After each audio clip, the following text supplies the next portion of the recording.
This is the story of Air Greenland Flight 3205.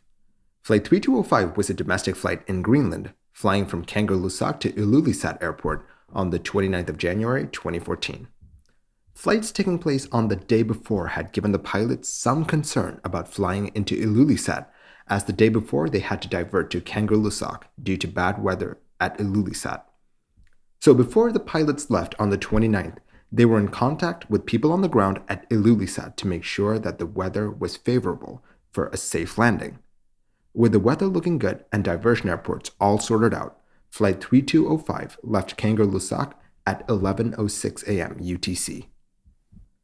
As the crew flew towards Ilulissat, they got weather updates from the ground. It was a cold day at -9 degrees Celsius or 15 degrees Fahrenheit, and the wind was at 20 knots, gusting to 30. Nothing that the Dash 8 couldn't handle. The crew also talked about the approach that they'd be carrying out.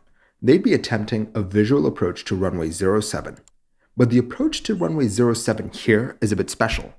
Usually the approach angle to a runway is about 3 degrees, but over here it is 5.1 degrees, making for a much steeper approach. The crew also talked about the weather, the wind in particular. If the wind hit 31 knots, then they decided that they'd abandon the approach and try again. With that, the crew started their descent and started to prep the plane for landing. They had extended the flaps to 15 degrees and went over data for the landing. At 11:33 a.m., the crew tuned into the AFIS, or the Aerodrome Flight Information Service, at Ilulissat. The AFIS is basically a radio channel on which you can get important information about the airport. It sends out things like wind conditions, cloud cover, runway in use, temperature, dew point, etc. For the crew, it was good news. The AFIS told them that the wind was at 24 knots, well below their threshold of 31 knots. But the winds could still gust up all the way to 35 knots, so they'd have to be careful. Soon after that, they were lined up with runway 07. 5 miles from the runway, the wind was at 26 knots and gusting to 35 knots at some points. The captain disengaged the autopilot and began to hand fly the airplane down to the runway. As the plane was 1,000 feet above the ground, the first officer wrapped up the landing checklist, and the captain focused on keeping the plane lined up with the runway. As the plane descended, it was buffeted by turbulence, but they carried on with the landing. 20 feet from the ground, the engines were pulled back to idle, but the plane touched down hard. As it did, the left main landing gear on the Dash 8 collapsed. As the plane dragged along the runway, the pilots were starting to lose directional control of the plane. The pilots felt that the plane wasn't decelerating fast enough. In his desperation, the first officer called for the parking brake to be engaged. He needed to stop this plane somehow. But it was of no use. The plane still had way too much speed. Knowing that the plane would be going off the runway, one way or another, the first officer cut fuel flow to the engines in an attempt to prevent a fire. But it was the end of the road for Flight 3205, literally. The plane skidded right towards a drop-off and left the runway entirely. It went over a ridge bordering the runway at 40 knots and fell 30 feet down below. In the cabin, the crew immediately initiated an evacuation. They were able to get everyone out in just 30 seconds. Thankfully, all 15 people on board survived. To understand what had happened, the investigators honed in on the weather at Ilulissat at the time of the landing. According to the operation manual, the pilots could land in winds of up to 31 knots, but the winds at the time of the landing were a bit higher. They were gusting up to 35 knots. But this captain wasn't allowed to land the Dash 8 in a 31-knot crosswind. He had only become a captain on the Dash 8 in 2013. Until he had completed 100 hours on the type, he'd be considered an inexperienced commander, and as per the company's operation manual, inexperienced commanders could only land in crosswinds of up to 25 knots. So any way you look at this, Flight 3205 should not have been landing at Ilulissat that day. But we still haven't answered the main question. How could 2 qualified pilots make such a mistake?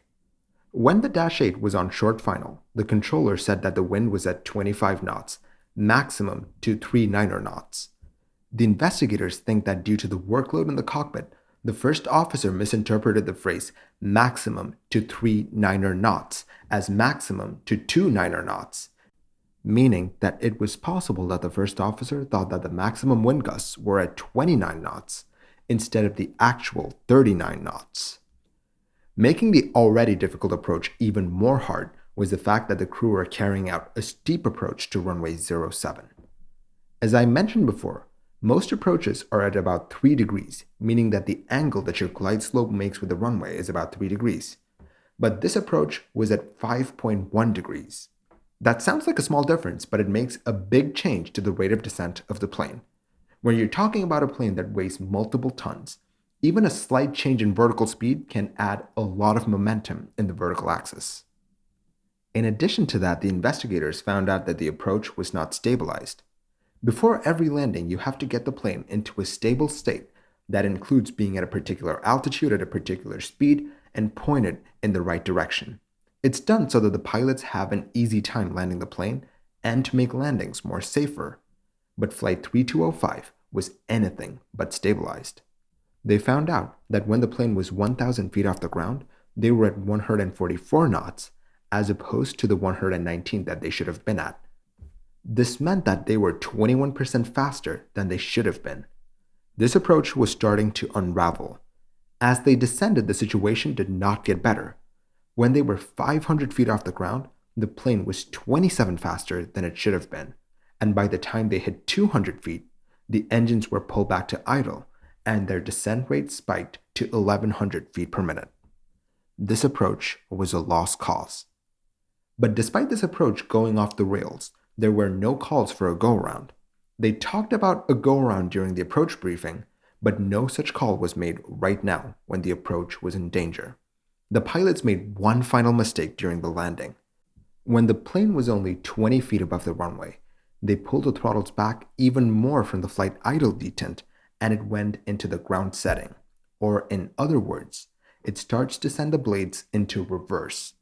Basically, drag increases a lot and your rate of descent goes up.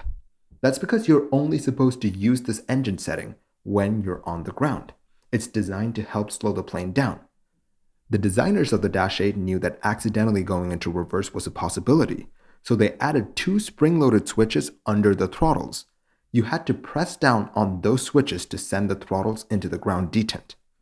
But during the turbulence and challenging approach, the captain accidentally gripped the throttles a bit too hard, triggering the switches. With that, the plane landed hard on the runway. There was no flare, nothing to soften the impact on the runway. Due to the hard landing, the left-hand landing gear was put under immense stresses, and as designed, the fuse pin on the left-hand landing gear sheared, and the plane started to go off the runway. But there still remains one final question. Why didn't the crew just go around? Well, in the high-stress, high-workload environment of the cockpit, something known as target fixation overcame the pilots. It's basically what it sounds like. The captain was focused on the one singular task of landing the plane, and everything else was tuned out, including the warning signs that told him that he should be going around. Target fixation is dangerous because it makes you do things that you otherwise would not do. It alters your decision-making process. And unfortunately, that's what happened here. On top of that, there was an unconscious pressure on the pilots to make this landing as they had to divert on the previous day. These two conditions subconsciously pushed the pilots to continue the approach, even when they should not have. But with that being said, this could have been a lot worse. In this case, all 15 people on board walked away from the crash. The circumstances of Atlantic Airways Flight 670 is very similar to this one, but that one was a lot worse. The people on board Flight 3205 were really, really lucky. What do you think about Flight 3205? Let me know in the comments below. Thank you for watching this episode of Mini Air Crash Investigation. If you like the videos that I make, do consider liking and subscribing. It will really help the channel grow. I will catch you guys next time. Stay safe.